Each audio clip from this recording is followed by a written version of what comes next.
छत्तीसगढ़ के विधानसभा के इतिहास में पहली बार हुआ है कि प्रदेश में चार बीजेपी के कार्यकर्ताओं की हत्या हो जाए।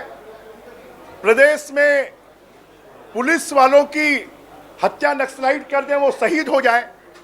और ऐसे स्थान पर भी शहीद हुए जहां पर राजनांदगांव जिले में नक्सलवाद समाप्त हो गया था।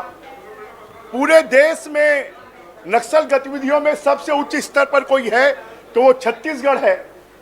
और आम जनता की भी हत्या नक्सलियों ने की है, अभी कल परसों ही टुकड़े टुकड़े कर दिए।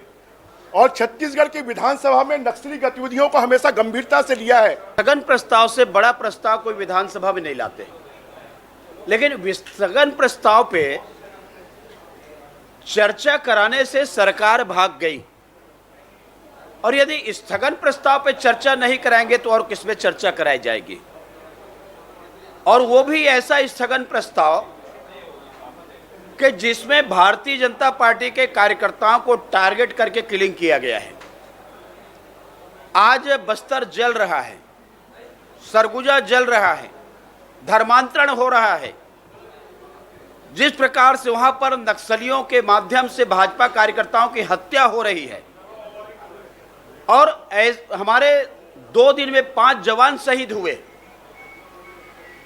ऐसे विषय को लाएं अपन और इस विषय पे चर्चा सरकार कराना नहीं चाहती।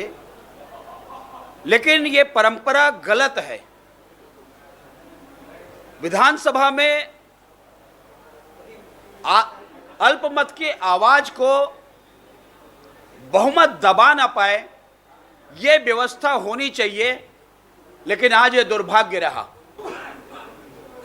स्थगन के लिए जो हमने चर्चा के लिए लगाया था, तो स्थगन के या तो ग्राह्यता पे या ग्राह करके अध्यक्ष जी से आग्रह किया था कि इसको मान्य किया जाए। मगर आश्चर्य होता है, इतना महत्वपूर्ण विषय जिसमें बस्तर में लगातार हो रही घटनाएं, और जिस घटना में न केवल भारतीय जनता पार्टी के 4 हमारे वरिष्ठ कार्यकर्ता शहीद हुए, बल्कि जवानों की भी हत्याएं हो रही है, शहीद हो रहे हैं। इस विषय को लेकर, इतने महत्वपूर्ण विषय को लेकर, जहां पे भारतीय जनता पार्टी के प्रदेश उपाध्यक्ष, जिला के उपाध्यक्ष सहित वरिष्ठ भारतीय जनता पार्टी कार्यकर्ताओं की हत्या हो जाती है, और ये निश्चित रूप से इस हत्या में शंका भी होता है कि बीजेपी के ही कार्यकर्ताओं को टारगेट करके किलिंग क्यों हो रहा है। इस विषय की हम लोग चर्चा चाहते थे, मगर दुर्भाग्य है कि ऐसी स्थिति छत्तीसगढ़ में पहली बार उत्पन्न हुई, जिसमें विपक्ष को बोलने से रोका गया, स्थगन में चर्चा में अवसर नहीं दिया गया। देखिए, विपक्ष चर्चा ही नहीं करना चाहता और चर्चा से भागने का काम विपक्ष कर रही है। जो प्रजातांत्रिक व्यवस्था है, उस व्यवस्था में उनको अपनी बात रखनी चाहिए।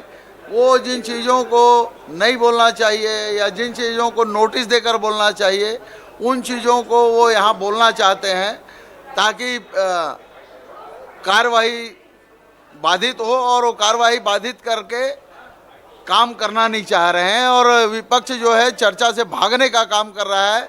उनको चर्चा में भाग लेके स्वस्थ परंपरा का निर्वहन करना चाहिए। ये प्रजातंत्र में विश्वास नहीं रखते और प्रजातांत्रिक व्यवस्था से सदन नहीं चलने देना चाहते, इसलिए सिर्फ हल्ला कर रहे हैं। आप लोगों ने देखा होगा क्या उन लोगों ने किया है। तो विपक्ष जो है संवेदनहीन हो गया है और विपक्ष जो है चर्चा से भाग रहा है और जनता के मुद्दों को उठाना नहीं चाहती, सिर्फ अपनी बातें रखना चाहती है। भारतीय जनता पार्टी के कुछ नेताओं की हत्या के बाद उनका ये प्रश्न है। हम लोग पूछना चाहते हैं, बस्तर में दंतेवाड़ा जेल ब्रेक हुआ, सैकड़ों नक्सलियों को छोड़ा गया, उसके बाद भारतीय जनता पार्टी की सरकार कैसे बनी? हमारे 34 नेता महेंद्र कर्मा, नंद कुमार पटेल, विद्याचरण शुक्ल जैसे लोग शहादत को प्राप्त हुए, उसके बाद भी भारतीय जनता पार्टी की सरकार कैसे बनी? इसका उत्तर भारतीय जनता पार्टी के पास है। हम लोग भी आरोप लगाते रहे कि वो भी टारगेट किलिंग था, हमने अपने नेताओं को खोया और भारतीय जनता पार्टी उसके बाद हुकूमत में आती रही। तो ये आरोप तो सत्य साबित होते रहा है ना। तो इस बारे में उनको चर्चा करनी चाहिए, केवल नाराबाजी करके कोई उत्तर नहीं लिया जा सकता।